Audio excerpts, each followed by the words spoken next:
Hi, I'm Stephanie Walensky, Deputy Director at the Illinois Supreme Court Commission on Professionalism. Welcome to Reimagining Law. We're exploring how legal professionals are adapting the delivery of legal services to meet the needs of today's consumers. I'm joined today by John Kim, in-house counsel at State Farm Mutual Automobile Insurance Company. John is also a commissioner with the Illinois Supreme Court Commission on Professionalism. Today, we're going to talk about DEI in the legal profession. John, thank you for joining me. Thanks, Stephanie. It's great to be here. So diversity, equity, inclusion, or DEI, are critical social issues right now. However, we know the legal profession remains one of the least diverse professions of all. And this is especially true outside of urban areas, such as where you are currently and where you live. What would you say to people who don't think diversity in the legal profession matters? Well, thanks, Stephanie. And so I've had the privilege of practicing downstate my entire career.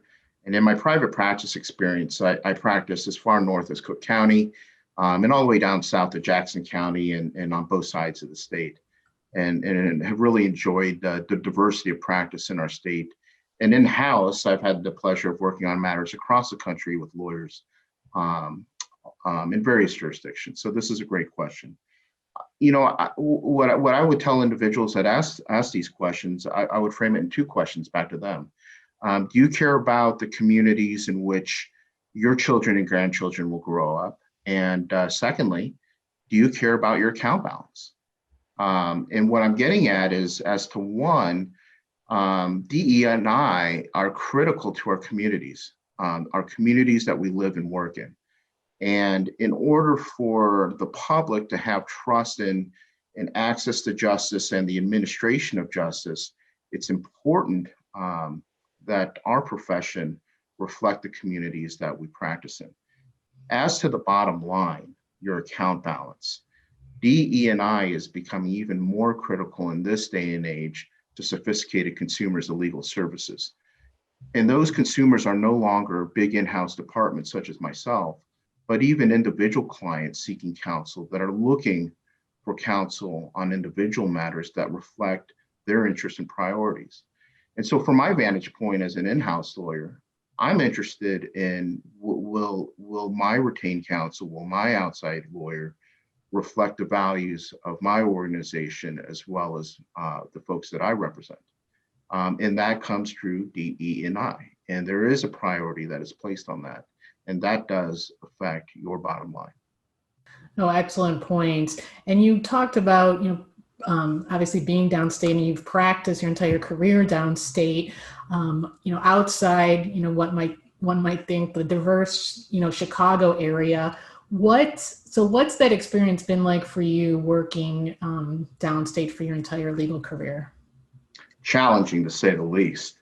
I've had the pleasure and benefit of working in really diverse settings. For one, when I think about my private practice days, I was an itinerant attorney, riding circuit, if you will. So I traded a horse and buggy for then my Toyota Corolla.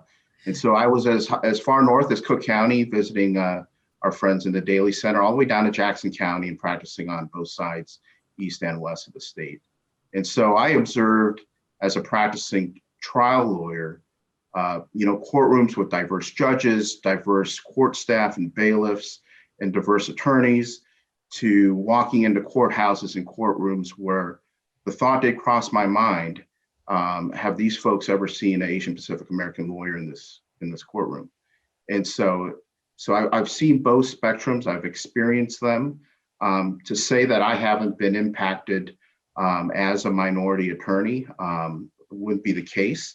And I've experienced that in litigation, as well as in my various workplaces, where when I looked at my partners and my colleagues, I didn't see anyone that necessarily looked like me.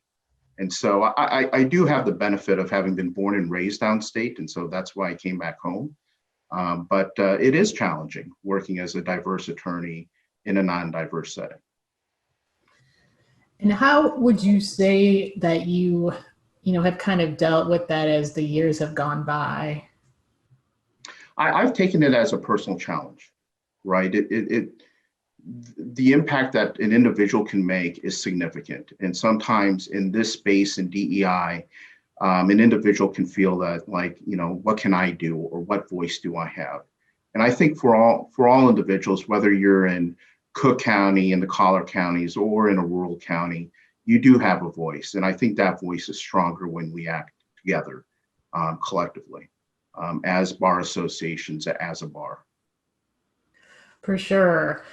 And at State Farm, you actually you chaired the Corporate Law Department Diversity and Inclusion Committee, and in addition to that, as you've said, you've been active in diversity-focused initiatives at bar associations. So, based on these experiences, what DEI initiatives do you feel right now are working, and what's not working?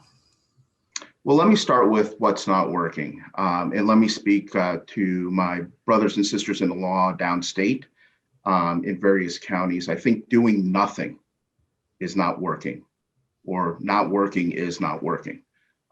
We need to do something. We need to do more than just say something. We need to work together to build a diverse and equitable and inclusive bar that we want to practice in, and that we want the next generation of lawyers and leaders in our communities to practice in. Not to make it a great place to practice, just a great place to practice, but also reflective of our clients and our communities. So let me start there.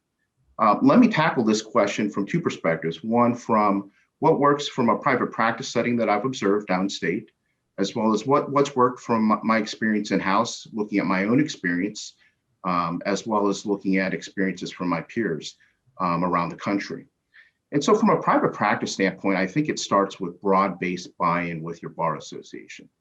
I am very proud to be a member and alumnus of the Peoria County Bar Association, which I stood on the shoulders of giants like the late Bob Jeanetton, as well as a mentor of mine, Tim Birchie. And those two individuals really spearheaded the Diversity and Inclusion Committee within the Peoria County Bar, and ensured that there was broad-based buy-in through a pledge of diversity commitment that various types of legal employers in Peoria County and the Tri-County area would sign into. And signing on to that meant a commitment not only to promote D&I within our broader bar association, but to do so internally, and to make commitments to developing diverse lawyers as well as recruiting them. And I think, beyond the luncheons, beyond the scholarships, and beyond the speakers, which are all very important, the thing that I have found most effective, both within the private practice experience as well as in-house, is being intentional about recruiting diverse talent where diverse lawyers are.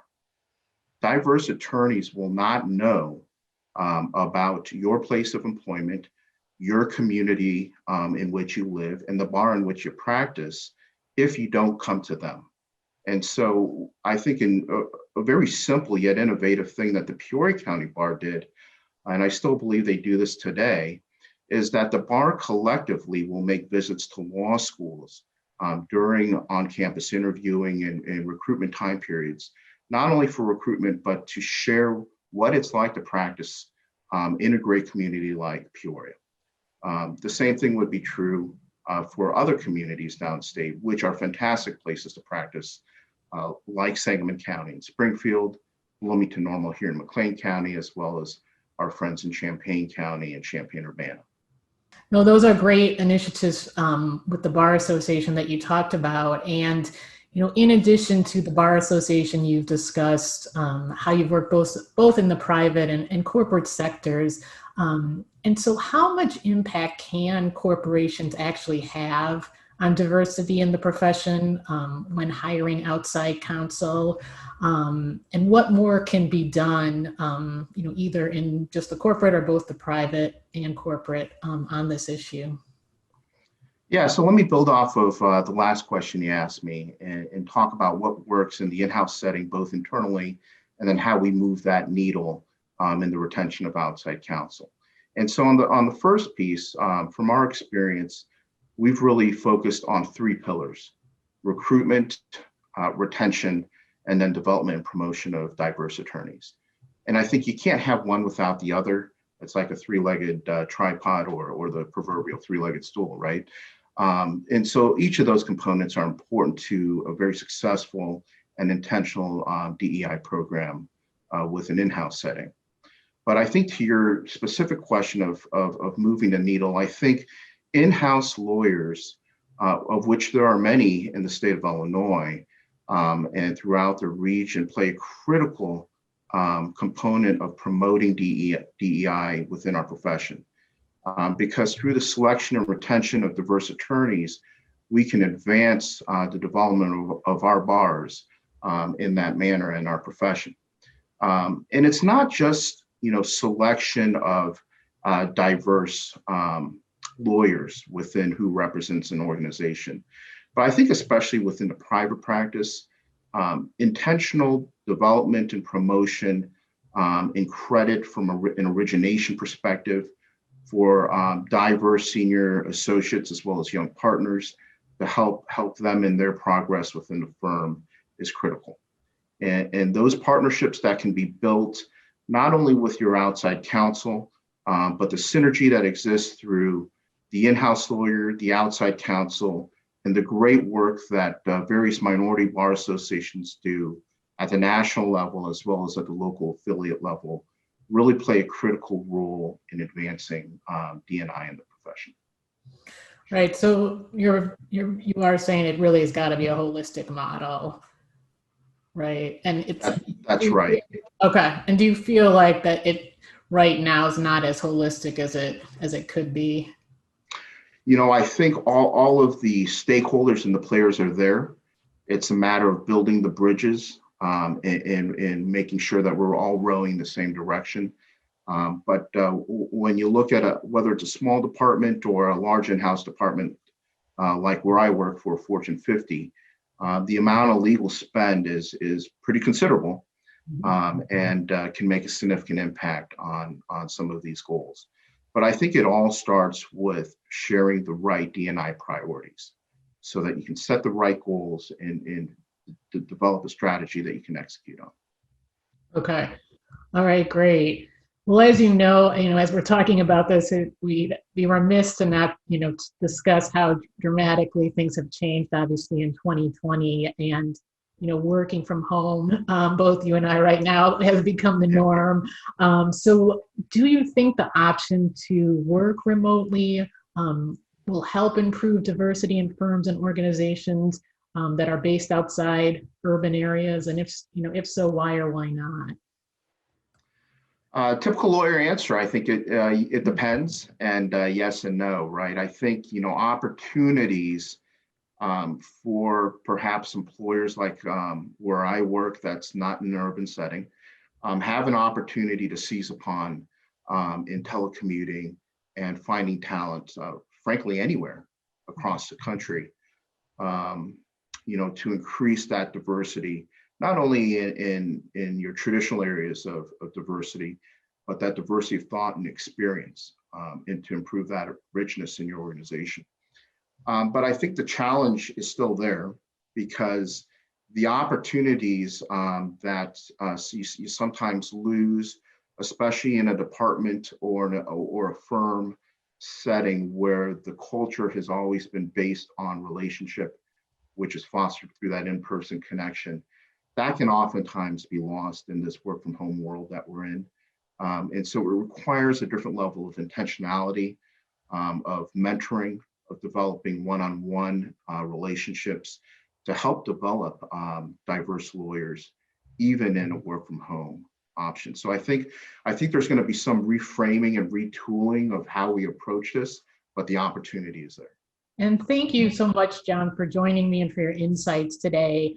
And please go ahead and like and share this video and subscribe to our channel to stay updated on new episodes. Information on how to stay connected with us can be found in the notes. Thank you all so much for watching.